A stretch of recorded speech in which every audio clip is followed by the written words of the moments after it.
Hello friends, કેમ છો બધા? જય મહાકાલ. બધાનું સ્વાગત છે મારા વ્લોગમાં.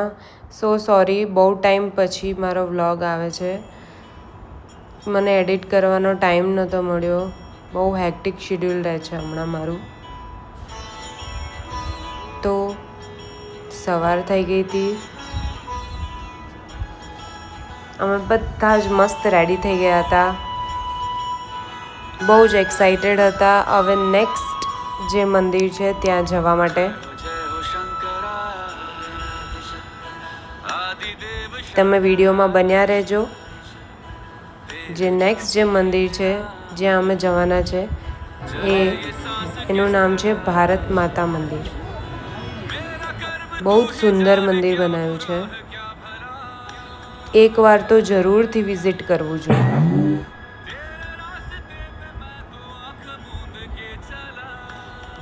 ગરમી પણ બહુ હતી તો અમે મસ્તી કરતા કરતા ગરમી હતી, બધું જ હતું, પણ મસ્તી કરતા કરતા શાંતિથી જર્ની પસાર થઈ ગઈ અને ખબર પણ ના પડી.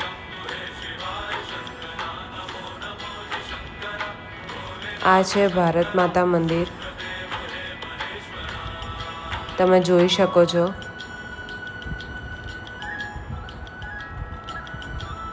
દરેક જગ્યાના અલગ અલગ શિવલિંગ અહીંયા બતાવ્યા છે.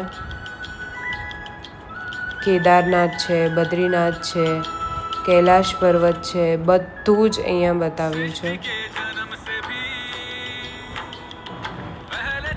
પછી અમે આવી ગયા છે ઉજ્જૈન મહાકાલેશ્વર મંદિર.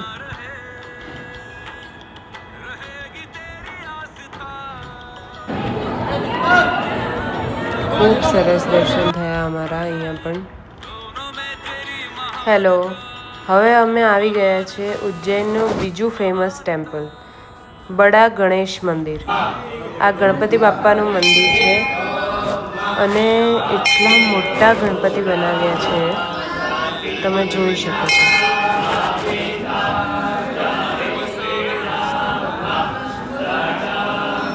હું તમને વિડીયોમાં તો બતાવું જ છું, પણ લાઈવ જે અમે જોયા છે બહુ જ સરસ. હવે અમે આવી ગયા છે હરસિદ્ધિ માતાના ટેમ્પલે. હરસિદ્ધિ માતાના મંદિરે અમે આવીને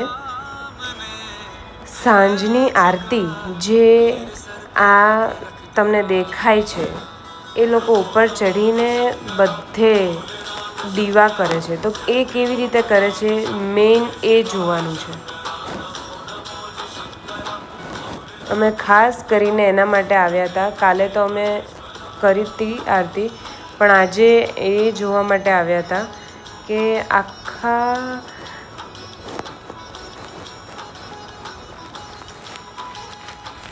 અમે એ જોવા માટે આવ્યા હતા કે આખો જે આ સ્તંભ છે એમાં આ લોકો દીવા કેવી રીતે પ્રગટાવે છે. આ લોકોને કેટલા વર્ષોની પ્રેક્ટિસ હોય તો એ તો ફટાફટ ઉપર ચડી જશે. અને જો આગળ અહીંયા બે ભાઈઓ દેખાય છે. હું જ્યાંથી વિડીયો ઉતારું છું ત્યાંથી બે ભાઈઓ દેખાય છે. આની પાછળ પણ એક મોટું સ્તંભ છે. તો એ જ રીતે 4-5 માણસો જલ્દીથી ઉપર ચડીને 10 મિનિટમાં તો આ લોકો આખા દીવા બધી જ જગ્યાએ પ્રગટાઈ દે છે. બહુ જ સરસ અનુભવ છે. આ એક જોવાલાયક સ્થળ છે.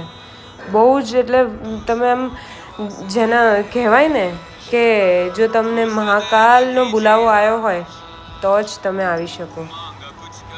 મારું એવું હતું કે છેક સુધી ના જ હતી, નથી જવું એવું હતું, પણ પછી એન્ડ મોમેન્ટ પર મારું નક્કી થયું હતું જવાનું. એટલે કહેવાય ને કે તમારે ના જવું હોય તોય એનો બુલાવો હોય તો જવું જ પડે. અને જો તમે ગમે તેટલું ટ્રાય કરો અને છતાં પણ તમારે ના જવાય કેમ કે એની ઈચ્છા ના હોય તો બહુ જ અદ્ભુત અનુભવ છે. આ એક અનુભવ તમારી લાઈફમાં તમારે કરવા જેવો છે. હવે હું તમને નાઇટ વોક બતાવું, જે મહાકાલનું દ્રશ્ય બતાવું, જે મહાકાલની નગરી છે એનું જે બનાવ્યું છે આ લોકોએ સ્ટેચ્યુઝ બધા, બહુ જ સરસ.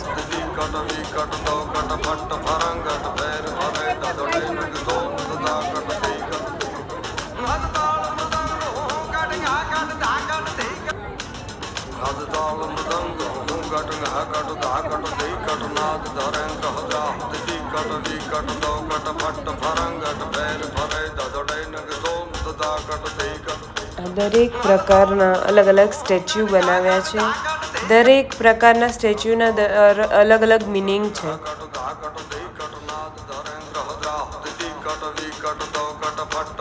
તો અમે વોક કરીને જઈ રહ્યા હતા આગળ, અને અહીંયા એક લેઝર શો બહુ જ ફેમસ છે, તો અમે એ સાઈડ જઈ રહ્યા હતા.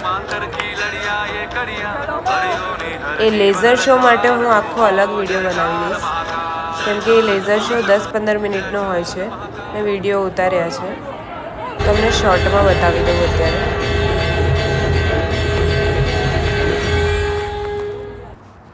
તો મળીએ છીએ હવે નેક્સ્ટ વ્લોગમાં.